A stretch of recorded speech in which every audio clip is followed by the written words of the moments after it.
It's now time for this week's difficult conversation.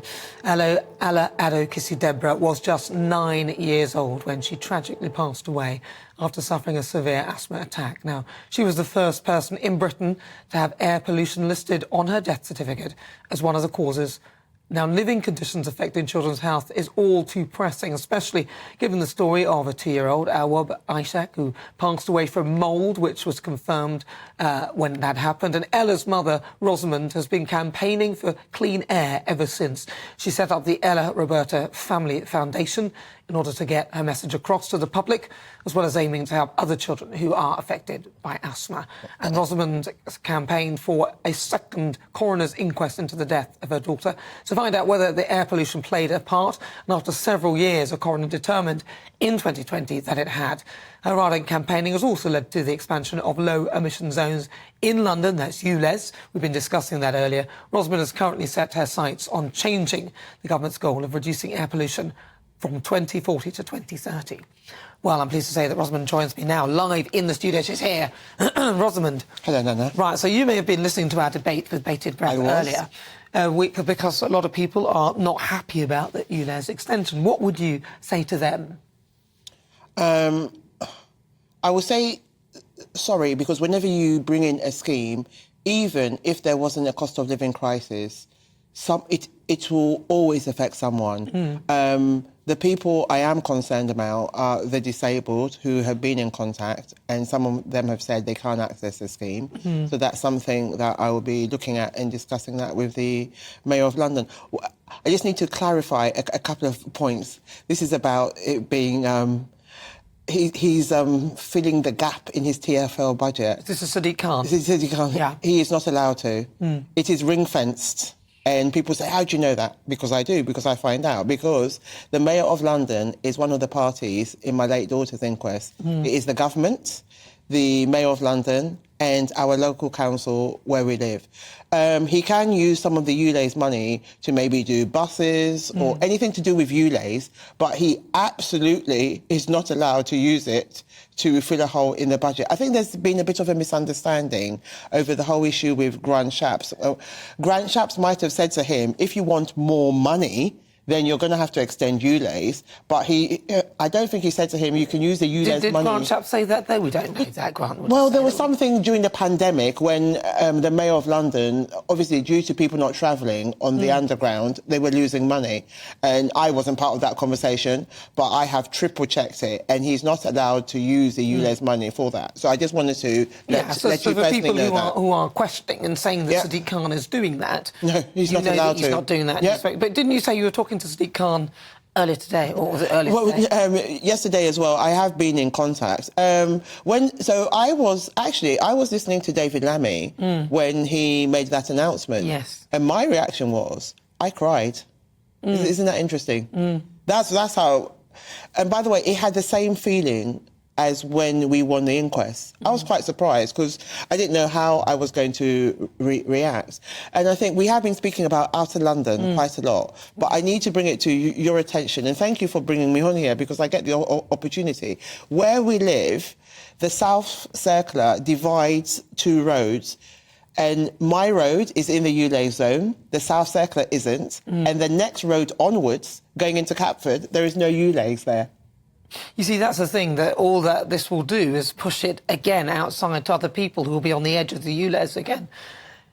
I mean, I don't think anyone would disagree with you with regard to clean air. No one has, actually. Everyone agrees. Everyone, I agree. We need no one has. There hasn't been one person. Exactly. But it is the manner.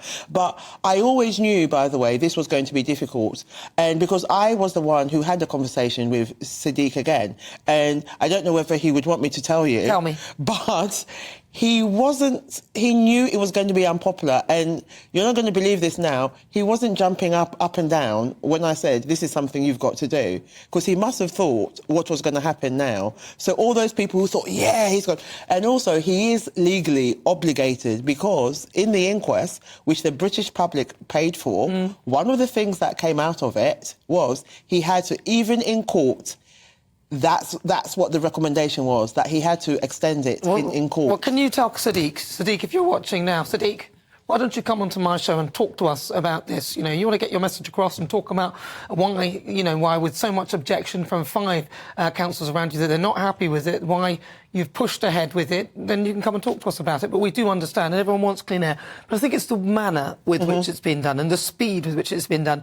And whilst you don't want to, like you said, you're concerned about the disabled and people who can't get access to any concessions that will make it easier for them. There's plenty of people who are trapped in the crossfire of this. Yeah, Nana, it's a really difficult balance. When you say speed, there are 250,000 children in London who've got asthma, who've been diagnosed with it. And every year, up to 12 die. I'm going to launch a campaign with the doctors called Ask About Asthma, and that's for the second week in September, because when kids go back to school, the second week in September is when most children are admitted with asthma. Right. And my hope and prayers are, as you can imagine, no one's going to die. And every time a child dies from asthma, I get to hear about it. Yeah. So I come from a different side to this. Look, people are going to come on here, talk to you about business, talk to you about economics. That is not what I'm here to do. So I think we just need to... My concern is our health. It's about the lung cancers. It's about the breast cancers. It's about the miscarriages. It's about cardiovascular disease. Every time there's a spike in air pollution, more people will go into hospital with asthma attacks and heart attacks. That's my concern. Other people can come on here as before they did to make the... That's not why I am here. So Nana isn't giving me an easy time, but I have come in here. For me, it's the public health message. And last year, Sir Chris Whitty, his actual annual report was about air pollution and health. Now, for a chief medical officer to dedicate his annual report to this topic means there is a problem. And we can't live in a capital. You and I know, we both love this city so much. The fact that 12 children die, I'm sorry, it doesn't sit well with me, nor does it sit well with you. It doesn't sit well with anybody. And I think everybody wants to see this, something done about the air. I don't think there's anybody, all the GB News viewers, listeners, and everyone, most of us all want really good air. There is no easy way, though. But yeah, go on. He has to do it in a way, if he's going to do it, that has to consider what people around want as well, because it's, well, you know, my heart goes out to you, but there were a lot of people who objected, and he didn't get a complete... He didn't get a majority of people agreeing with him. I mean, isn't that the vote? People didn't all vote to agree with him. So I think that, yes, we need to do it, I suppose, but he needs to stretch it out longer. No, he can't. He can't. Why not? Why not? Because he has people like me on his case. But I'm being really honest with you. No, it's good that you're... because every time a child dies, I find that phone. Yeah. Hello?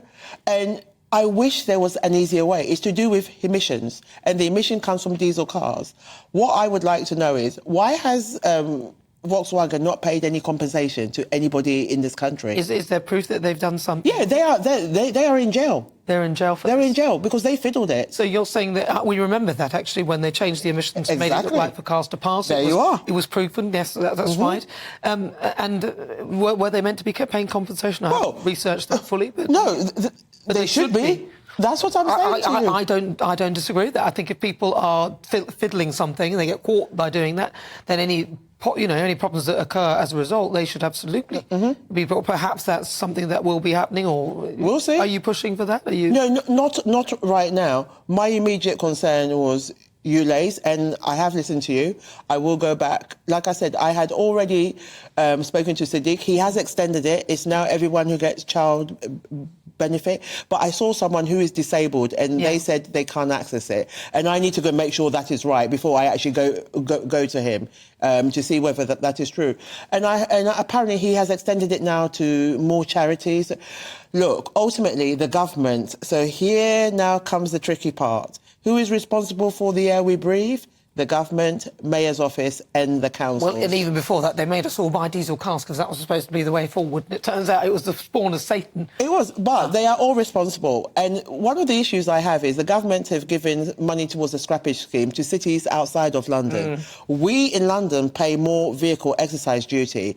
Why isn't the government adding on to Sadiq's 110 million? Because if they gave him more money, he could then make the scrappage scheme wider and bring people in. They are playing politics with people's lives. You know what? They're always doing that. They're always doing that. But just for people who think this is just a London thing as well, of course, the ULEZ zones are meant to be spreading across the country. So that is why it is such an important topic that we talk about. Listen, Rosamund, it's brilliant to talk to you again. I absolutely love coming on here to speak to you, as you know. If people want to get in touch with you, you've got a foundation there. I have. Can they help? And I would love people to support ULEZ law, which is currently in Parliament. And we're going to put a petition out. I think the politicians need to debate this topic so people can actually hear. People care about their health, they care about their family, and all the politicians need to listen and help people out. There are people who are strapped for cash. We're in a cost of living. People do want to change, they do. They just can't afford it. Mr. Sunak, please contribute to the Mayor of London's Scrappage scheme. Thank you, Nana, for having me. Thank you so much. And of course, that foundation, can you just tell us the foundation? Yeah, it is the Ella Roberta Foundation, and any donation will be acceptable. And thank you, the public, again, for supporting me. And it must be so tricky for people because people write to me and say, I really believe in what you do, but I am really skint right now. That's it. That's exactly it. Listen, Rosamund, always amazing to talk to you. That's Rosamund Kissi-Debrah. She's also an ambassador for Clean Air.